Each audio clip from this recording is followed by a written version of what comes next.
All right. I think we are about ready to get started, everyone. Just a little reminder before we get started. Cell phones off. Don't be like me and always be the one to forget to do that. And if anyone needs to use a restroom, there's restrooms this way as well as out that way, so whichever way is easier for you. Welcome to this year's IFAR conference. My name is Jen Roytz, and I am so honored to be your MC and moderator this time around. I figured most of you probably don't know who I am, so I'll give you a very brief introduction, and then we'll get on with the show. I've spent my professional career in the thoroughbred industry, both on the marketing and communications side and the aftercare side. And my husband and I, Dr. Stuart Brown, who you met at Keeneland yesterday, he and I have a farm here in central Kentucky, Brownstead Farm. And we focus on breeding thoroughbreds with the intention of selling them as yearlings, but with the mindset of raising them to be long-term equine athletes as well. Every horse that we breed leaves the farm with a note attached to its papers that if it isn't one that's going to enter the brooding pool as a broodmare or, oh my God, as a stallion, then we would be more than happy to either welcome it back to our farm for retraining and placement or help to get it into a reputable aftercare facility. So aftercare is hugely important to us. It's a passion for us. I know it's a passion for all of you as well, and horses are a passion for all of you, and that's why you're here investing your time, but it's why you've invested your time in the careers that you have, making the sport better and safer for everyone involved. So I'm so grateful for all that you guys do to make our sport better for our horses. I'm so thankful. And it's because of you aftercare has made leaps and bounds in the last couple decades. We are so much farther ahead, regardless of where we are in this world. We're all evolving in different ways and different paces, but we are evolving and moving forward. And coming together like this just lets us have those meaningful conversations so we can keep helping each other. And that old saying, a rising tide raises all ships, is very, very true. And I just want you to know how much I appreciate all that you guys do. So with that, I would like to introduce our chair for IFAR, Elliot Forbes. Elliot just recently became chair last year, so congratulations on that. But he has spent his career invested fully in the welfare of horses, both as a veterinarian and on the corporate side of racing. And I could not be more proud to introduce him to give us our opening remarks.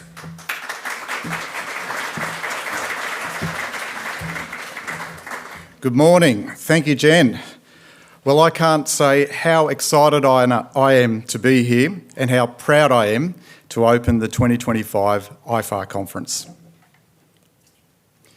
Lexington is where our IFAR journey began. In 2015, Godolphin brought together a group of aftercare advocates from around the world and gave us a chance to connect, to share the work that was being done in our own countries. With Godolphin's global lens, they could see sparks of excellence, energy and passion lighting up around the world, and the potential that could be unlocked by bringing them together. With the wisdom of a lifetime in thoroughbred racing, Diana Cooper and her team challenged us to think bigger, to think globally. Many of the people who were in that meeting, some of them are here today, and you know how transformative that was. And importantly, even back then, we could see that there were storm clouds for the thoroughbred racing industry. The industry needed to evolve, particularly in how it approached welfare and aftercare.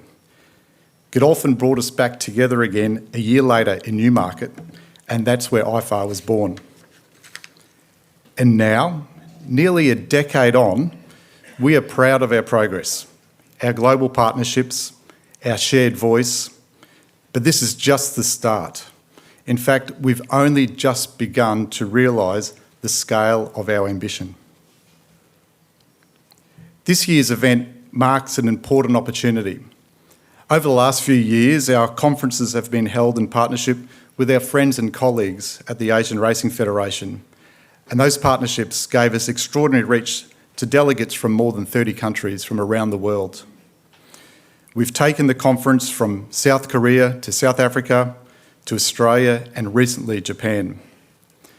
With the next Asian Racing Conference scheduled for Saudi Arabia in 2026, this year offered an opportunity to return IFAR to the United States and to deliver our first standalone event. And the response has been deeply encouraging, highlighting not only the strength and dedication of the US aftercare community, but also the increasing international interest in how aftercare is being approached and delivered in the US. We're delighted to welcome an exceptional group of speakers and panellists, from Olympians to veterinarians to aftercare pioneers, researchers and equestrian community leaders. You'll hear from professionals working at every level of the aftercare journey, from data and welfare to retraining and therapeutic programs. Each voice you'll hear adds depth, diversity and insight to the evolving conversation. Our sessions will explore everything from sustainable business models to the healing power of the human-horse connection. And of course, a very special welcome to Boyd Martin, our keynote speaker, whose career has exemplified the versatility and value of the thoroughbred beyond the racetrack. To all our panellists, presenters and our moderator, Jen, thank you. We're genuinely looking forward to the insights and the knowledge that you'll share. I also want to extend our deep appreciation to our sponsors, whose support has made this conference possible. Your commitment to aftercare and equine welfare reflects the values that we aim to uphold, and your partnership helps us to turn this vision into action. In particular, I'd like to thank the Japan Racing Association. The JRA has shown extraordinary commitment to aftercare, not only through its own programs, but also through its very generous support and sustained support of IFAR. Your partnership continues to make a profound difference, and we thank you. As we reflect, it's remarkable how much has changed over the last 10 years and how much important work still lies ahead. What we glimpsed as distant clouds in 2015 are now overhead, and they are the defining challenge of our time. We live in an age of social activism and where there is declining trust in institutions. The public scrutiny of racing has intensified, and whether we choose to acknowledge it or not, we are confronting an existential threat, one rooted not in economics, but in trust. Our social licence, the community's acceptance of what we do and how we do it, is under threat. We've seen the headlines. We've seen what happens when welfare is challenged. Whether it's the greyhound industry in New Zealand or calls to remove equestrian events from the Olympics, the message is clear. Animal welfare is of profound importance to the community. It's central, it's visible, and it's being watched. After more than 30 years in racing and veterinary practice, I see 4 compelling truths that thoroughbred racing must face head-on. Retirement and the aftercare of racehorses, traceability, race day incidents and fatalities, and the use of the whip. Now, these are not peripheral issues. They go to the heart of our sport's social licence. Our most difficult moments, horse fatalities on the track, are broadcast instantly, often in graphic detail, into the homes of both our supporters and our critics. The whip is highly visible and remains deeply divisive. Traceability is no longer a future concern, it's a present challenge. In the livestock industry, they've acknowledged a basic truth. You can't make a credible claim about the welfare status of an animal unless you know where that animal is. And racing must come to the same realisation. And retirement, well, it's firmly in the spotlight. Welfare activists and mainstream media have put it on the global radar. with exposés and investigations that have shaped public opinion in ways that we can't afford to ignore. Now, the decisions that we make over the next few years will determine whether racing evolves with society or becomes another chapter in the history books. But a decade on, here's the shift, and it's a hopeful one.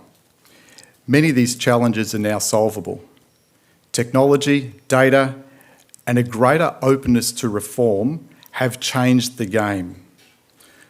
Wearable technologies have the potential to significantly reduce catastrophic injuries. Smart data systems can deliver real practical traceability.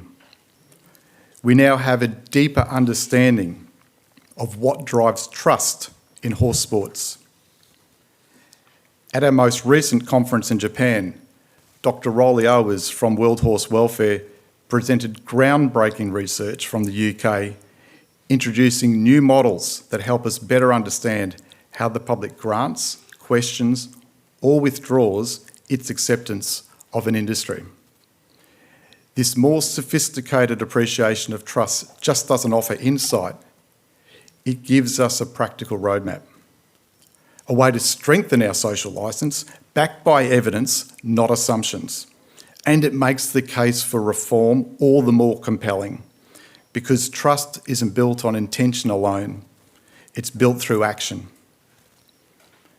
When it comes to the whip, we're starting to see both a cultural and a regulatory shift. Just a few weeks ago, the French authorities introduced the most sweeping whip reforms in that country's harness racing industry.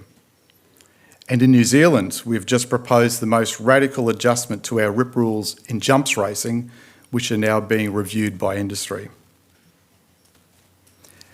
And with regards to aftercare, we're not just reacting anymore. We're driving change with leadership. Trainers, owners, jurisdictions are embracing animal welfare in ways that were unimaginable a decade ago. The science of welfare, learning behaviour, enrichment, the pursuit of positive welfare outcomes is now part of the everyday conversation. Happy horses make better athletes, better partners, and better ambassadors of our sport. Another significant change has been the expanding understanding of human behaviour change. A core insight in recent years has been this: telling people what to do doesn't work, but sharing, that's powerful. As an international body, we recognise that every country will have its own cultural dimensions, their own opportunities and constraints, and their own journey. At IFAR, we're not here to preach, we're here to share and to inspire curiosity, to light a path that others want to follow. As Coach George Ravelling wisely said, be a lighthouse, not a tugboat. We don't drag people into change. We illuminate possibilities, we lead by example, and that's what IFAR does best. Compared to a decade ago, we can now proudly say that aftercare is now mainstream. It's in the media, it's in the boardrooms, and in the strategy documents. And we're immensely proud of the role that IFAR has played to achieve this change. Our friends in a number of jurisdictions from around the world, France, Ireland, Korea, and Japan, will attest to the importance of our advocacy. Those countries and many more are building or enhancing aftercare systems that are data-informed, horse-centred, and fit for purpose. We're now seeing a mindset that recognises the full life cycle of the horse, not just the racing phase. And IFAR has been at the heart of that shift. We've facilitated, we've convened, we've connected, and we've led. We've asked the hard questions when they needed to be asked, and we've reminded the racing industry consistently and clearly that our duty of care doesn't end at the finish line. So where do we go from here? Well, here is my wish and my challenge for every racing industry around the world, that racing becomes truly horse-centred. Now, I'm not talking about marketing campaigns or bronze statues. I'm talking about an industry that embeds equine welfare science into our breeding practices, our training barns, our rule books, and every horse owner's fundamental outlook on the horses they own. If we started with the horse first, then I've no doubt that the industry would have a very different look today, but we would have an industry that has secured its social licence. But what does it actually mean to embed equine welfare science into our industry? Well, it means moving beyond the basics. Welfare today is not just about preventing harm. It's about creating environments where horses can experience positive states, freedom, connection, stimulation, and joy. The science has shifted from protecting animals from discomfort to helping them thrive. That means integrating evidence-based welfare benchmarks into our breeding decisions, our facility design, our stable management, and our training practices. It means designing tracks and stabling with the horse's natural behaviours in mind. It means giving horses opportunities to be horses, to express their instincts in safe and supported ways. Horses thrive with routine, social bonds, and enrichment, and the science supports that. When these needs are met, they perform better, recover faster, and are more resilient under pressure. It also means embedding behavioural science, particularly how horses learn, into everything we do. Positive reinforcement, cooperative handling, and low-stress training are not fringe techniques. They're credible, proven, and increasingly being adopted by forward-thinking trainers and retrainers around the world. When we embrace this approach, we elevate both welfare and performance. And we build a workforce of grooms, vets, trainers, jockeys that are not only more skilled, but more deeply connected to the animals in their care. This is what a horse-centred industry looks like. Ethically stronger, operationally smarter, and built for the future. Built on science, grounded in empathy, and positioned for the long-term sustainability of our sport. At IFAR, we wouldn't need to advocate because aftercare would be embedded in the industry's business model and mindset. Aftercare would not rely on charity, and it would not be a welfare tick box on a strategic plan.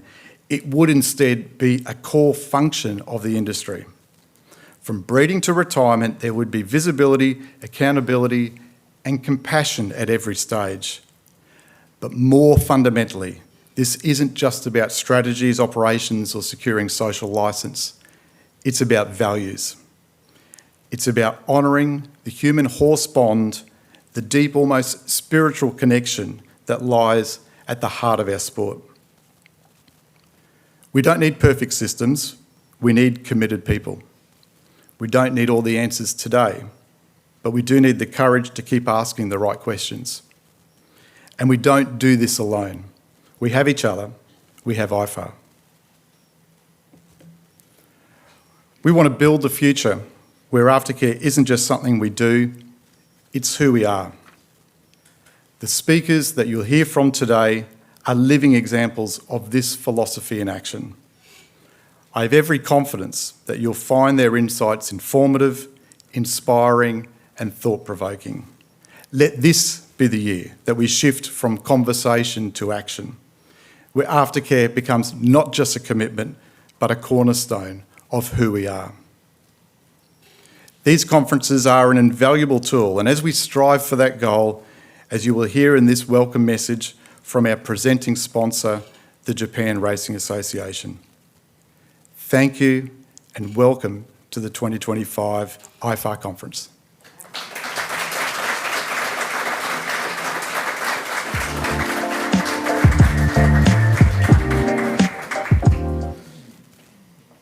Hello everyone, I'm Atsushi Kikuta, Director of International Affairs of Japan Racing Association. First of all, I'd like to express my gratitude for the success of the 8th IFAR conference in conjunction with Asian Racing Conference held in Sapporo last year. I'm delighted that since IFAR conference was held in Japan, there has been a greater awareness and understanding of IFAR's activities within Japan. And more people now support the vision of IFAR. In Japan, we don't have long history of horse welfare efforts. Therefore, I believe that it is important for us to continue working closely with IFAR. And we would like to support the activities of IFAR continuously and strongly. In closing, I hope for the success of 9th IFAR conference in Kentucky and wish all of you gathered here today even greater success and good health. Thank you very much.